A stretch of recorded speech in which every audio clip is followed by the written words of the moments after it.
So I just got back from seeing the movie Knock at the Cabin, which is directed by M. Night Shyamalan, and I really don't know what the general consensus is of M. Night Shyamalan right now, because I remember when I was a kid and he was first coming out with all of his movies, Sixth Sense, Unbreakable, Signs, everybody loved him, everyone praised him, and then he made The Happening. That happened. And then he made Last Airbender.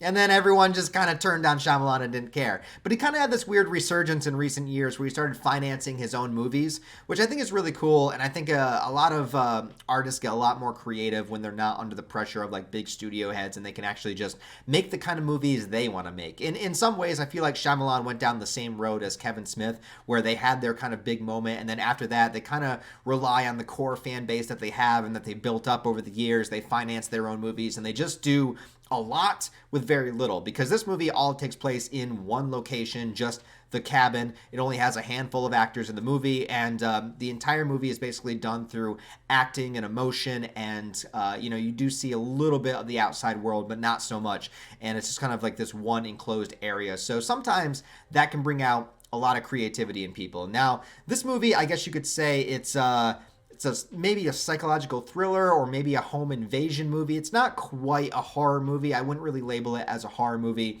It kind of teeters that edge, but not really. But it is definitely a very, very suspenseful movie.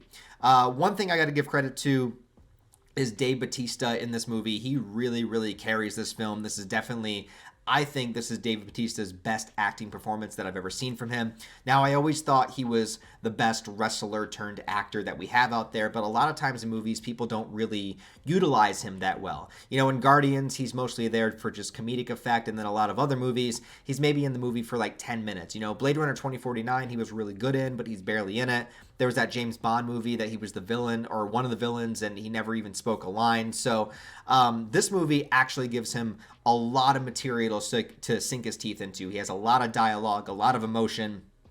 In my opinion, he basically carries this film, and he does a very, very good job at it. He's not like The Rock, who just has to play The Rock in every single movie and has all these things in his contract where I have to be awesome at all times. I can't be beat up at any time in the movie. I have to look cool in every single scene. I have to say all these one-liners. I just basically have to be The Rock in every movie. Batista's not like that. Batista is actually going to play a character. He's not playing an image of himself. He's playing a character, and I thought he did a really, really good job in this movie. Now, the basic premise of this movie, without going into spoilers, and this is one of those movies that it's very, very difficult to talk about without spoilers, so I'm going to try my best. But just the general gist is this movie starts right off the bat. Like right off the bat, we are outside of the cabin. There's a little girl playing in the grass, and then Dave Batista shows up, which is already super creepy because there's like this little 6-year-old girl, and then the gigantic man shows up out of nowhere that she doesn't know and starts talking to her. But then 3 more people show up, and they all have these strange like makeshift weapons. Like it's like a club but with a blade tied to it and stuff like that. It's not like you're carrying around an axe. It's like a makeshift weapon. So little girl runs inside and tells her father. She has 2 fathers. They are a gay couple. One thing I do really like about this movie is that they are a gay couple, but it doesn't really put focus on that so much. Like, it doesn't make it a thing. It doesn't make it say, like, look, it's a gay couple. It just is a couple. So I thought that was interesting.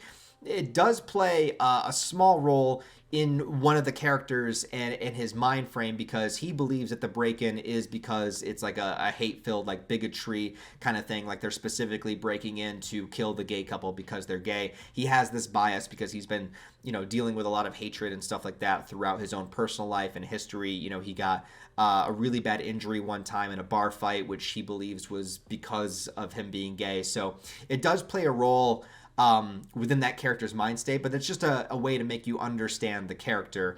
And I think that the way the film presented it was very, very well done. It's not like how it's done in a lot of other current media that's going on.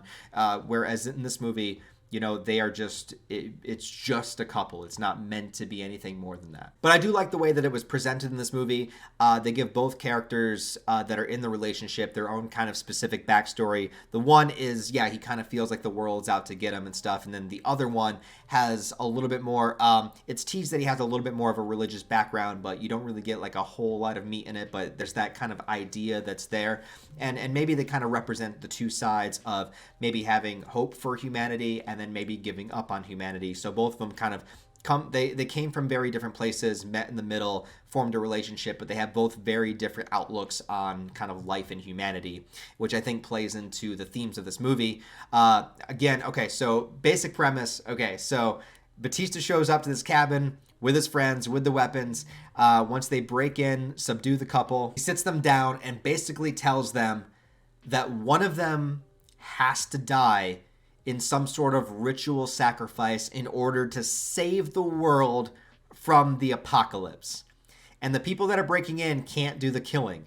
It's like it has to be between you two. One of you has to decide to kill the other, and you have to accept it, and this sacrifice needs to happen, or everyone in the world is going to die.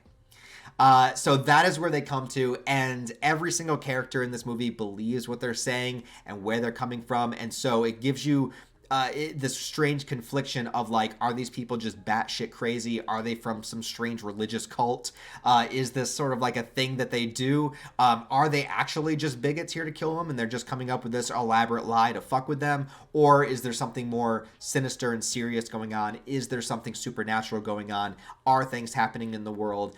What are ways to verify this? Do we know if they're telling the truth? And so this whole movie basically revolves around, the characters really mostly in one room, kind of deciding what's happening as shit just gets crazier and crazier and crazier. And as things unfold, like just darkness begins to descend in all realms, whether it's people getting hurt, whether it's ideas that are being conflicted with others.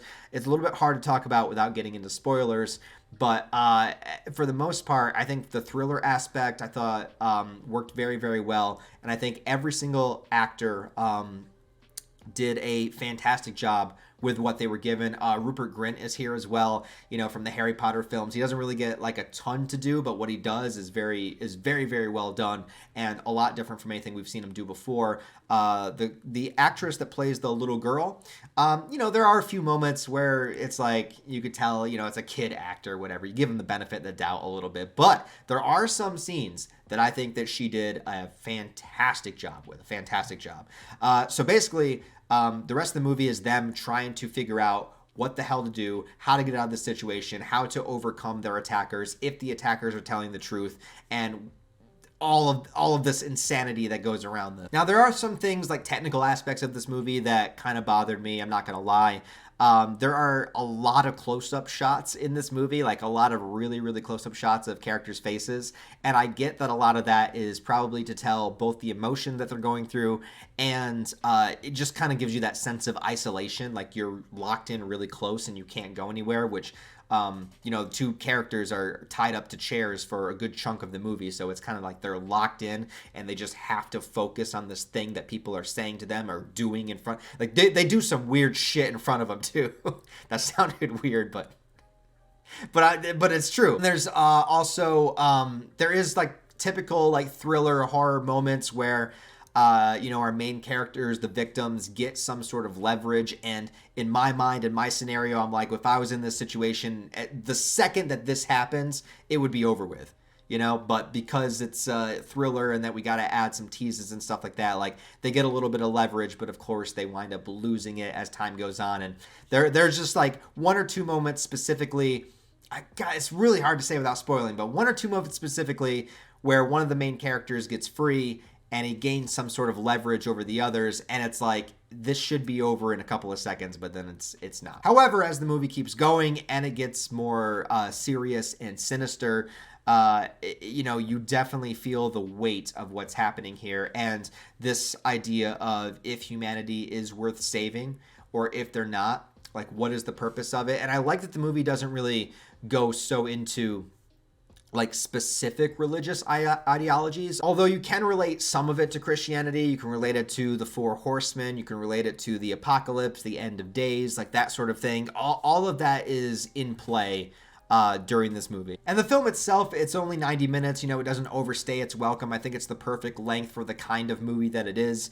And, I don't know what's going on in theaters right now. There's not like a whole lot that's out just yet. Usually the beginning of the year doesn't really have a ton of movies. So I thought it was enjoyable for what it was. I don't think it's going to make my top 10 movies of the year or anything.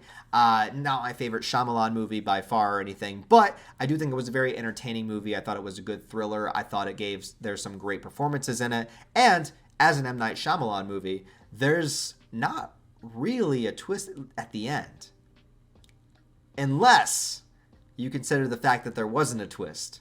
A twist. But yeah, guys, let me know if you've seen this movie. Give me your thoughts and opinions down below in the comments. Also, I'm going to try to make a point to see a lot more movies this year and give reviews for you guys because I am a very big film buff, film fan, and I love going to the movies, and I haven't really gone to the theater as much as I've wanted to in recent years, and I'm thinking maybe if I start making more reviews for the channel, it'll give me that kind of more motivation to just go see all the movies I want to see, because I miss a lot of movies that I legitimately want to see, and I think that this year is another one of those things that I'm going to try to correct. But anyways, guys, thanks for watching this video. I really appreciate it. Give it a thumbs up and a comment if you enjoyed it, because all interaction will help it be seen in the algorithm better. Also, don't forget, if you want to support the channel on that deeper level, I have a Patreon, channel memberships, and a merch store linked down below, as well as my various social media links where you can follow me, like Twitter and Instagram is where I'm the most active. Other than that, guys, thanks a lot for watching this video. I'll talk to you next time.